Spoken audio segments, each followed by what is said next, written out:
Halo warga Harisin, balik lagi di channel harisin.com. Nah, pernah nggak sih lo mungkin pas masuk ke sebuah store ataupun mungkin di jalan-jalan pas ngeliat billboard, itu kayak ada harga-harga yang memang secara angkanya itu ganjil atau kayak ngegantung gitu. Kayak misalkan mungkin yang di sini atau mungkin lo pernah juga lihat yang ada di sini. Dan ternyata harganya pun nggak jauh beda dengan harga yang normalnya. Nah, ternyata itu adalah trik psychology of marketing yang memang dibuat untuk bikin kita makin pengen ngebeli si produk tersebut. Nah, kok bisa sih kayak gitu? Oke, di sini kita bakal ngebahas 5 trik psychology of marketing yang memang sering banget muncul di sekitar kita dan itu bisa lo terapin juga nih di keseharian ataupun mungkin untuk project ataupun bisnis lo. Sebelumnya kita bakal ngebahas psychology framework yang unik banget nih untuk nge-track customer. Namanya itu adalah B sama dengan MAT atau behavior equals motivation plus ability plus trigger. Tapi sebelum kita buat nargetin orang-orang biar bisa beli, tentunya kita harus munculin dulu nih atau mungkin nge-trigger motivasinya mereka, nge-encourage motivasinya mereka biar ada keinginan untuk ngebeli. Nah, itu dari motivation alias M. Nah, ada A yaitu ability ataupun kemampuan. Tentunya untuk setiap orang itu punya kemampuan yang berbeda-beda untuk membeli suatu barang. Nah, kira-kira kita sebagai seorang marketer itu harus tahu juga nih dari target audience kita itu apakah punya kapasitas atau capability yang sama atau mungkin bisa sesuai sama apa yang kita targetkan di awal untuk ngebeli produk yang kita jual.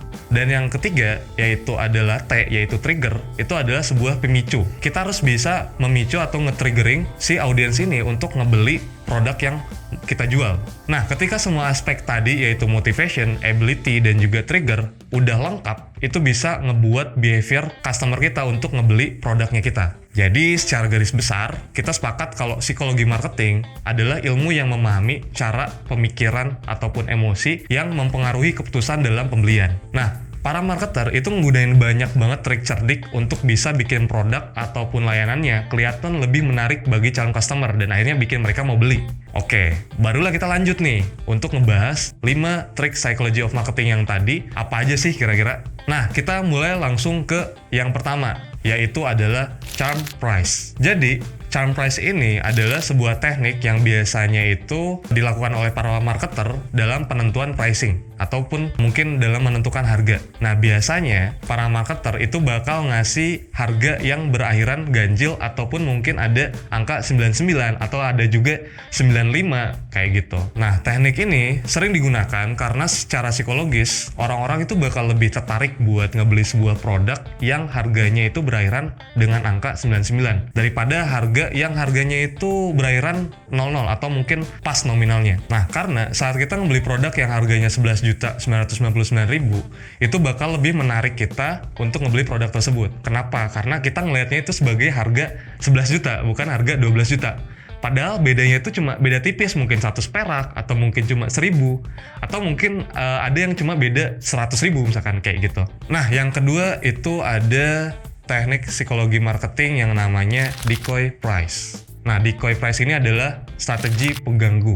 Strategi pengganggu ini biasanya diarahkan oleh marketer biar bisa bikin para customer ini memilih produk yang memang dianggap lebih unggul atau lebih nguntungin dibandingkan produk dengan tipe yang sama tapi mungkin secara value-nya mungkin agak beda gitu. Nah, decoy price ini biasanya kasih beberapa pilihan dari yang termurah, sedang, sampai harga yang tinggi. Tentunya dengan penawaran benefit yang berbeda-beda, meskipun nggak jauh berbeda. Nah, dengan kasih 3 pilihan ini, kita bakal lebih cenderung untuk membeli produk yang tentunya secara harga lebih rendah, atau mungkin secara penawaran itu lebih menguntungkan untuk kita. Kenapa? Karena tentunya kita ngerasa bahwa pilihan yang lebih rendah merupakan tawar-menawar yang bagus buat kita sebagai pembeli. Nah, kita ambil contoh minuman cola, yang ukurannya kecil, dengan harga 5.000 mungkin, ada yang harganya sedang dengan harganya 10.000 dan ada yang harganya besar dengan harga 15.000. Nah, kira-kira lo sebagai customer bakal lebih milih yang mana nih? Apakah yang kecil, sedang, atau besar? Kalau gue sebagai customer itu pasti bakal milih yang memang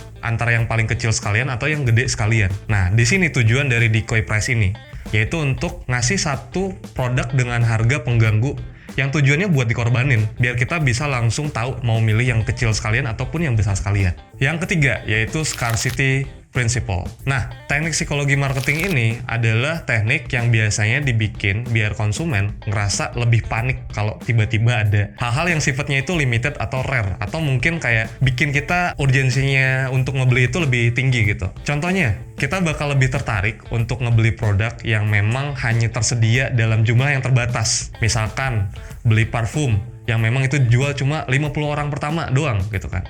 Atau mungkin kita ngebeli sebuah koleksi atau barang koleksi yang lagi tren, dimana tentunya itu bakal dibatasin secara kuantitasnya, tapi minatnya itu ataupun peminatnya itu bakal banyak untuk ngebeli barang tersebut. Atau contoh yang ketiga itu dengan cara promo yang gede-gedean tapi dengan jangka waktu yang lebih pendek, atau mungkin dibatasin promonya itu hanya untuk beberapa orang doang. Nah, tujuan dari teknik ini adalah ngebikin kita sebagai customer ngerasa ada urgensi buat segera beli dari produk yang memang ditawarkan. Karena biar kita nggak ngerasa untuk kehilangan momennya untuk ngebeli si produk tersebut. Yang selanjutnya, yang keempat adalah loss leader pricing. Ini adalah teknik menjual produk di mana harga yang sangat murah atau yang bahkan dibikin rugi dengan tujuan buat narik konsumen biar bisa beli produk lain yang memiliki harga yang lebih tinggi. Contohnya, di supermarket tuh sering banget kan yang jual produk-produk tertentu dengan harga yang murah banget, kayak susu atau roti atau mungkin produk-produk lainnya. Nah, ini dilakukan untuk menarik konsumen biar datang ke supermarket tersebut dan membeli produk-produk lainnya yang memiliki harga yang lebih tinggi. Atau bisa juga sebenarnya sebagai cara untuk bikin mereka ngebeli produk-produk yang murah itu, tapi karena mungkin udah ada budget yang sesuai untuk belanja di supermarket, akhirnya mereka bakal beli barang-barang dengan harga-harga lain sesuai dengan budget yang mereka punya. Nah, selanjutnya yang terakhir, yang kelima itu adalah Goldilocks effect. Nah, biasanya ini sering banget muncul di offline store ataupun sebenarnya di online store juga ada, dimana ada barang yang ditawarkan itu jadi sebuah bentuk best offernya atau mungkin best sellernya, atau mungkin kayak ada istilahnya itu disukai oleh banyak orang atau disukai oleh orang lain. Nah, tujuan dari Goldilocks effect ini adalah untuk menunjukkan barang-barang mana aja nih yang punya label best seller ataupun terpopuler. Tentunya ini bakal memudahkan banget customer yang baru pertama kali masuk ke store-nya kita atau mungkin masuk ke website kita dan baru ngecek produk websitenya kita, dimana kita pasti bakal bingung tuh mau pilih produk yang mana gitu kan, untuk ngebeli produk yang mana nih yang cocok gitu kan. Nah, dari situ kita sebagai marketer bakal ngasih saran ataupun rekomendasi yang memang itu best seller. Tujuannya adalah buat ningkatin lagi produk tersebut, dan juga tujuan lainnya untuk bagi customer adalah ngasih referensi atau rekomendasi ke mereka. Nah, itulah 5 trik psikologi marketing yang bisa lo curi dan lo terapin di strategi bisnis lo. Sebenarnya masih banyak sih beberapa trik psikologi marketing yang bisa digunain oleh para marketer untuk berjualan. Tapi mungkin kita bahas itu di lain video ya. Oke, kalau lo semua mau lebih banyak ngebahas tentang seputar tips dan trik digital marketing, lo bisa komen di bawah. Kira-kira harus ngebahas apa lagi nih tentang strategi marketingnya, atau mungkin kita bakal ngebahas hal-hal yang spesifik dengan channel-channel di digital marketing. Nah, itu aja buat video kali ini. See you on the next video.